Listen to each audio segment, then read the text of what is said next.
किया और उस दौरान गिरने से उसे चोट आई।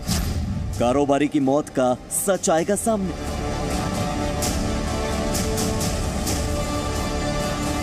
फालतू बोल रहा है और इसके क्या नाम है, मारो इसको गाड़ी में पटको। थप्पड़ उन्होंने वो मेरे को भी मार रहे थे, गुप्ता जी को भी मार रहे थे। 27 सितंबर की रात गोरखपुर में क्या हुआ था?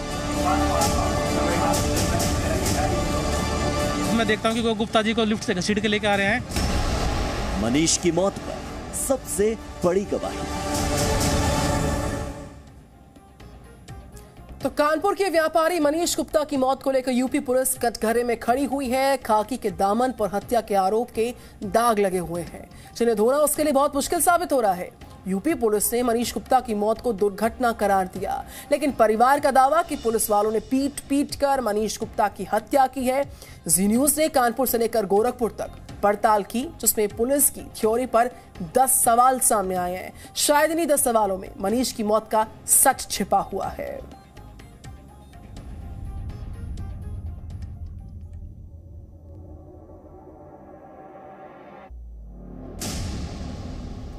इस होटल ही में मेरे हस्बैंड का खून हुआ है, एक पुलिस वाले ने किया है। उसने भागने का प्रयास किया और उस दौरान गिरने से उसे चोट आई, यहाँ पर उसकी मृत्यु हो गई। प्लीज मुझे इंसाफ दिलाइए, मेरे छोटे से बच्चा है। हड़बड़ाहट में एक युवक की कमरे में गिरने से चोट लग गई। बीआरडी में दौरान इलाज उस युवक की मृत्यु हो गई। ये साफ मर्डर है, पुलिस वालों ने किया है। गोरखपुर के एक होटल में एक कारोबारी अपने 2 दोस्तों के साथ ठहरता है। आधी रात को पुलिस होटल के कमरे का दरवाजा खटखटाती है। पुलिस चेकिंग के नाम पर कमरे के अंदर दाखिल होती है और इसके बाद उस कारोबारी की मौत की खबर उसके परिवार को कानपुर में मिलती है।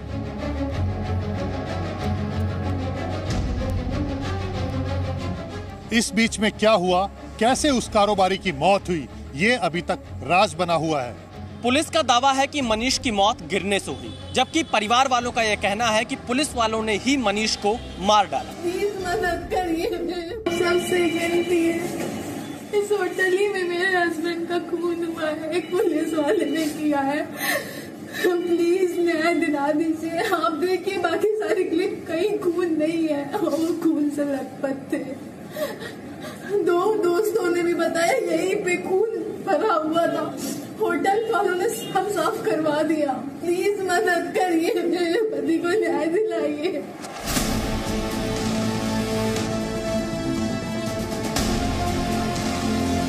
कानपुर के व्यापारी मनीष गुप्ता की मौत ने गोरखपुर से लेकर कानपुर और लखनऊ तक हलचल मचा दी है। इस घटना ने यूपी पुलिस को कटघरे में खड़ा कर दिया है। पुलिस की अपनी थ्योरी है और परिवार के अपने दावे हैं। सच इन दोनों के बीच है और वो सच सवालों के चक्रव्यूह में घिरा है। आखिर मनीष गुप्ता की मौत कैसे हुई? क्या पुलिस ने उन्हें पीट पीट कर मार डाला या गिरने से उनकी मौत हुई, जैसा कि पुलिस दावा कर रही है? यह हत्या है या हादसा? कौन सच्चा है और कौन झूठा? जी न्यूज ने गोरखपुर से लेकर कानपुर तक इस मामले की इन्वेस्टिगेशन की और इस पूरे मामले में उत्तर प्रदेश पुलिस के जो दावे हैं वो सवालों के घेरे में है। इस वक्त 10 ऐसे सवाल हैं जिनका जवाब अगर उत्तर प्रदेश की पुलिस देगी तो ही इस पूरी मिस्ट्री से पर्दा हट सकता है। सवाल नंबर 1, क्या मनीष गुप्ता की मौत सचमुच गिरने के कारण हुई? ये साफ मर्डर है। मनीष गुप्ता की मौत के बाद उनका परिवार गम में डूबा था। पुलिस वालों ने किया है। इस मामले में गोरखपुर पुलिस पर उंगली उठ रही थी। मनीष गुप्ता की पत्नी पुलिस को अपने पति की मौत का जिम्मेदार ठहरा रही थी। ऐसे में यूपी पुलिस के एक आला अधिकारी ने अहम बयान दिया। ये हैं उत्तर प्रदेश के ADG law and order Prashant Kumar. इन्होंने जो कहा उससे कहानी में एक नया मोड़ आ गया है। वहाँ एक कमरे में 3 व्यक्ति थे। 2 व्यक्तियों ने अपनी पहचान पत्र दिखाई। तीसरा व्यक्ति वहाँ से उसके पास संभवतः कोई आइडेंटिटी प्रूफ नहीं था और उसने भागने का प्रयास किया और उस दौरान गिरने से उसे चोट आई, जिसे उपचार के लिए ले जाया गया अस्पताल, जहां पर उसकी मृत्यु हो गई। यूपी पुलिस के ADG law and order Prashant Kumar कह रहे हैं कि मनीष गुप्ता के पास कोई आईडी प्रूफ नहीं था। पुलिस ने मनीष गुप्ता से आईडी दिखाने को कहा। आईडी कार्ड नहीं होने की वजह से मनीष गुप्ता भाग गए। इसी दौरान गिरने से उनकी मौत हुई। यानी एक तरह से देखा जाए तो एडीजी ने मौके पर मौजूद पुलिसकर्मियों को हत्या के आरोपों पर क्लीन चिट दे दी है, जबकि मनीष गुप्ता की पत्नी ने अपनी शिकायत में गोरखपुर के उन पुलिस वालों का नाम लिखा है जिस पर उन्हें अपने पति की हत्या करने का शक है। साफ मर्डर है, पुलिस वालों ने किया है, होटल से सबूत मिटाए गए हैं, सारे एविडेंस मैंने ले लिए हैं। बस रिक्वेस्ट है कि आप लोग जब तक सहयोग मेरा नहीं करेंगी, मेरी लड़ाई बहुत लंबी हो जाएगी। उस लड़ाई को कम कर दीजिए। आप लोग 10-10 मिनट दे देंगे तो मेरे सालों बच जाएंगे। मेरा बच्चा तो मैं बड़े होकर जवाब दे पाऊंगी। आप लोग मेरी आवाज पहुंच रही है। मुझे उम्मीद है आप सबको जो मैंने निवेदन किया है वो पूरा करोगे आप। मुझे और कुछ नहीं चाहिए। एफआईआर में भी 3 पुलिसकर्मियों के नाम दर्ज हैं, जबकि 3 अज्ञात पुलिस वालों पर भी केस दर्ज किया गया है। लेकिन यूपी पुलिस के इस दावे पर कई सवाल खड़े होते हैं। एडीजी ने कहा कि गिरने से मौत हुई। सवाल नंबर 2, लेकिन जब पुलिस पहुंची तो मनीष गुप्ता होटल के कमरे में सो रहे थे। फिर वो कहां से गिरे, कैसे गिरे? पोस्टमार्टम की रिपोर्ट के मुताबिक मनीष गुप्ता के सिर पर गहरी चोट थी, शरीर पर भी घाव के निशान थे। सवाल नंबर 3, ये चोट उनकी मौत की वजह बनी। क्या कोई व्यक्ति अगर होटल के कमरे में गिरे तो उसे इतनी गहरी चोट लग सकती है और इतने जानलेवा जख्म बन सकते हैं? यूपी पुलिस के इस दावे पर भी सवाल खड़ा होता है कि मनीष गुप्ता के पास आईडी नहीं थी। उन्होंने बकायदा एंट्री फॉर्म दिया था, एंट्री फॉर्म हमने साइन किया था और तीनों के ही, मेरा आधार कार्ड, मनीष जी का आधार कार्ड और हरवीर जी का ड्राइविंग लाइसेंस, तीनों ने अपनी अपनी आइडेंटिटी बकायदा, क्योंकि हमने ये ऑनलाइन तो बुक किया नहीं था, हमने काउंटर चेक इन किया था जी, तो तीनों के आईडी कार्ड्स हमने सबमिट कराए थे। इसी से जुड़ा चौथा सवाल है कि क्या इस बात पर विश्वास किया जा सकता है कि मनीष गुप्ता बिना कोई आईडी लिए ही कानपुर से गोरखपुर पहुंच गए? मनीष गोरखपुर के एक बड़े होटल में रुके हुए थे। अगर मनीष गुप्ता के पास आई कार्ड नहीं था तो उन्हें होटल में कमरा कैसे मिला? आजकल तो अगर आपके पास हार्ड कॉपी आई कार्ड की नहीं है तो डिजिटल कॉपी यानी सॉफ्ट कॉपी के जरिए भी आप अपने आई कार्ड का इस्तेमाल कर सकते हैं। ऐसे में पुलिस की इस थ्योरी पर यकीन करना थोड़ा मुश्किल लग रहा है। इस होटल ही में मेरे हस्बैंड। इससे जुड़े कुछ और अहम सवाल हैं जिसका जवाब मिलना अभी बाकी है। सवाल नंबर 5, अगर किसी व्यक्ति के पास आईडी नहीं भी है और उसने कोई गुनाह नहीं किया तो वो क्यों भागेगा? अब तक की जानकारी के मुताबिक मनीष गुप्ता बेकसूर थे। पुलिस ने भी उन पर किसी तरह का इल्जाम नहीं लगाया है, तो फिर उन्हें भागने की जरूरत क्यों पड़ी? क्या पुलिस ने मनीष गुप्ता के साथ मारपीट की जिससे बचने के लिए वो भागे और इसी दौरान गिर पड़े? यह है गोरखपुर का कृष्णा पैलेस होटल, जहां कारोबारी मनीष गुप्ता की मौत हुई थी। यहीं रूम नंबर 512 में मनीष गुप्ता अपने दोस्तों के साथ ठहरे थे। इसी होटल में छिपा है मनीष की मौत का राज। सवाल यह है कि पुलिस आखिरकार रात में होटल की चेकिंग क्यों कर रही थी? क्या पुलिस को कोई ऐसा इनपुट मिला था कि कोई संदिग्ध इस होटल में ठहर रहा है? अगर ऐसा कुछ था तो पुलिस ने किस संदिग्ध या किस अपराधी को पकड़ा? इसके अलावा यह भी सवाल है कि आखिरकार पुलिस कमरा नंबर 512 में ही क्यों गई? क्या इनपुट गलत था या फिर पुलिस झूठ बोल रही है? मुझे नौकरी उनकी नहीं चाहिए भैया, मुझे उनको पूरी तरीके से नौकरी। मनीष गुप्ता की मौत के बाद का एक वीडियो सोशल मीडिया पर वायरल है, जिसमें गोरखपुर के एसएसपी और डीएम मीनाक्षी गुप्ता को इंसाफ का भरोसा दिला रहे हैं। दोषी पुलिस वालों पर एक्शन की बात कह रहे हैं, लेकिन सच्चाई ये है कि इस मामले में एफआईआर मुख्यमंत्री योगी आदित्यनाथ के आदेश के बाद दर्ज की गई। विशाल पांडे, जी मीडिया, कानपुर। तो मनीष गुप्ता जिस होटल में ठहरे थे उसकी सीसीटीवी फुटेज से मौत का रहस्य खुल सकता है, लेकिन सीसीटीवी रिकॉर्डिंग में क्या है इसकी जानकारी मनीष के परिवार को भी नहीं है। और इसी तरह होटल के रूम में खून से सना हुआ तौलिया मिलने की खबर भी आई सामने। सवाल यह कि क्या इस तौलिए पर मनीष गुप्ता के का खून लगा हुआ था क्या?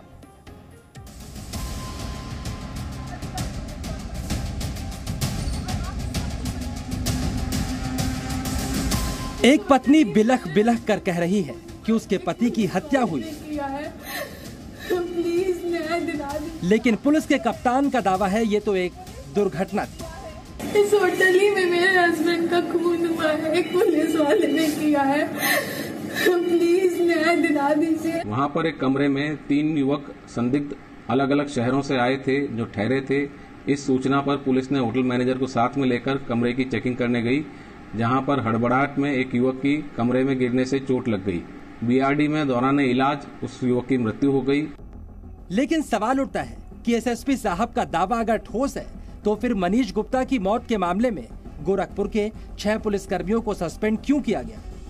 अगर ये महज एक हादसा था, हत्या नहीं, तो फिर कार्रवाई करने की जरूरत क्यों पड़ी? क्या यूपी पुलिस दुर्घटनाओं के लिए भी अपने जवानों और अधिकारियों पर कार्रवाई करती है? कमाने वाला पुलिस की वजह से और पुलिस की नाकामी की वजह से और जिस तरीके से पीटा उनको, उसकी वजह से मृत्यु हुई है। इतना ही नहीं, सवाल तो ये भी बनता है कि अगर होटल में चेकिंग करने गई पुलिस की टीम ने कोई गलती नहीं की थी और मनीष की मौत दुर्घटनावश हुई, तो फिर वो तमाम आरोपी अधिकारी फरार क्यों हैं? इसलिए पुलिस की थ्योरी अपने आप में विरोधाभासी है। आरोप है कि गोरखपुर के जिस होटल में ये वारदात हुई, वहां से सबूत मिटा दिए गए। बताया जाता है कि घटना स्थल की सफाई कर दी गई, कमरे में पड़े खून के दाग भी साफ कर दिए गए। आप देखिए बाकी सारी क्लिप, कहीं खून नहीं है, वो खून से लथपथ थे। 2 दोस्तों ने भी बताया यहीं पे खून भरा हुआ था, होटल वालों ने सब साफ करवा दिया। प्लीज मदद करिए, मेरे पति को न्याय दिलाइए प्लीज। सवाल नंबर 8, सवाल है कि होटल में सबूत मिटाने के आरोप किस हद तक सही है? पुलिस की जांच पर और पुलिस के दावे पर लगातार कई सवाल खड़े हो रहे हैं। सवाल इसलिए खड़े हो रहे हैं क्योंकि जिस कमरे में मनीष गुप्ता और उनके दोस्त ठहरे हुए थे, उस कमरे को इस घटना के बाद साफ करा दिया गया था। पानी से साफ कराया गया था, कई जो बेडशीट थी उसको बदल दिया गया था। आखिरकार ये सब कुछ क्यों कराया गया? किस चीज का डर था? क्यों नहीं जांच का इंतजार किया गया? इसमें होटल प्रबंधन और पुलिस दोनों ही जांच के दायरे में आएंगे।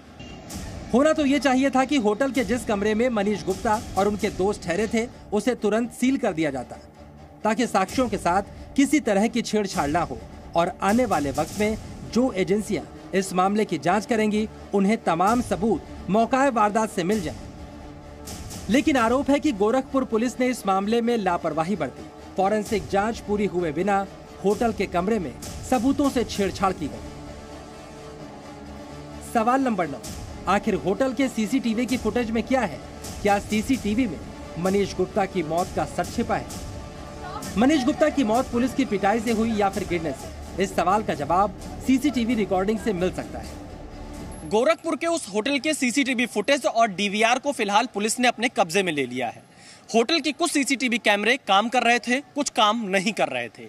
उन सीसीटीवी के जरिए ही यह पता चल पाएगा कि आखिरकार 27 की रात में क्या कुछ हुआ था। क्या पुलिस वालों ने कमरे के बाहर भी कोई जोर जबरदस्ती की थी? क्या उनको घसीटा था? चोटें आखिरकार कैसे आई? यह सब कुछ सीसीटीवी की फुटेज से ही पता चलेगा, जिसे फिलहाल पुलिस जांच कर रही है। अगर पुलिस के पास सीसीटीवी की रिकॉर्डिंग है तो पुलिस ने उसे मनीष गुप्ता के परिवार के साथ साझा क्यों नहीं किया? पुलिस ने होटल के अंदर की फुटेज परिवार को क्यों नहीं दी? इसके साथ ही ये सवाल भी पूछा जा रहा है कि आखिर गोरखपुर पुलिस जब मनीष गुप्ता के कमरे की चेकिंग के लिए पहुंची तो पूरी घटना की वीडियो रिकॉर्डिंग क्यों नहीं की गई? आमतौर पर पुलिस मास्क नहीं पहनने पर, चालान काटने जैसी बातों पर भी रिकॉर्डिंग करती है, ताकि वक्त पड़ने पर उसे सबूत के तौर पर पेश किया जा सके। लेकिन इस मामले में वीडियो रिकॉर्डिंग क्यों नहीं की गई? एकदम से डोरबेल बजती है और मैंने खड़े होके और गेट ओपन किया तो देखा कि लगभग 5, 6 या 7 पुलिस वाले, अंदर तो 3 ही आए थे लेकिन कुछ गैलरी में खड़े थे। इस तरह से उन्होंने एंट्री की, जिनमें से 3 स्टार इंस्पेक्टर JN सिंह और एक 2 स्टार थे जिनका नाम अक्षय मिश्रा था। बाकायदा उनकी नेम प्लेट लगी हुई थी। उनके साथ एक हवलदार था या सिपाही था, जो भी था, जिसने गन ली हुई थी। आके सबसे पहले वो बोलते हैं कि हाँ जी हम आपकी इन्वेस्टिगेशन करने आए हैं, डेली रूटीन चेकअप के लिए है ये। मैं कहा सर कोई इशू नहीं है। तो बोलते हैं कि आप अपनी आईडी दिखाइए। सवाल नंबर 10, मनीष गुप्ता के कमरे से मिला खून से सना तौलिया, क्या तौलिए से खुल सकता है मौत का रहस्य? विपक्ष के तमाम नेता और कई लोग यह सवाल खड़े कर रहे हैं कि आखिरकार खून से लिपटी हुई तौलिया को क्यों छिपाया गया था बेड के नीचे। इसके पीछे क्या कारण था? क्या किसी चीज को पुलिस छिपाने की कोशिश कर रही थी? क्या कोई सच दबाने की कोशिश पुलिस कर रही थी? ये तमाम ऐसे बड़े सवाल हैं जो इस वक्त गोरखपुर की पुलिस से पूछे जा रहे हैं। और सवाल इस बात को भी लेकर है कि एसएसपी के बयानों में विरोधाभास क्यों था। अब देखना यह होगा कि मुख्यमंत्री योगी आदित्यनाथ के आश्वासन के बाद यह जांच कितनी तेजी से आगे बढ़ती है। सवाल है कि क्या जो तौलिया मनीष गुप्ता के कमरे से कथित तौर पर मिला, उस पर उनके खून के धब्बे थे? अब होटल वाले भी पुलिस से मिल गए। आखिरकार होटल पे क्या कार्रवाई होगी जिसने सभी चीजें छिपा दी उसके अंदर? मारपीट होटल में हुई तो बेडशीट क्यों छिपाई गई? वहां की तौलियां क्यों छिपाएंगे जिसमें खून लगा था? जो और चीजें थी आसपास जो बिगड़ी थी उनको क्यों ठीक किया गया? सीसीटीवी क्यों खराब मिला? Presenting B News app available on Google Play and App Store. Download it now.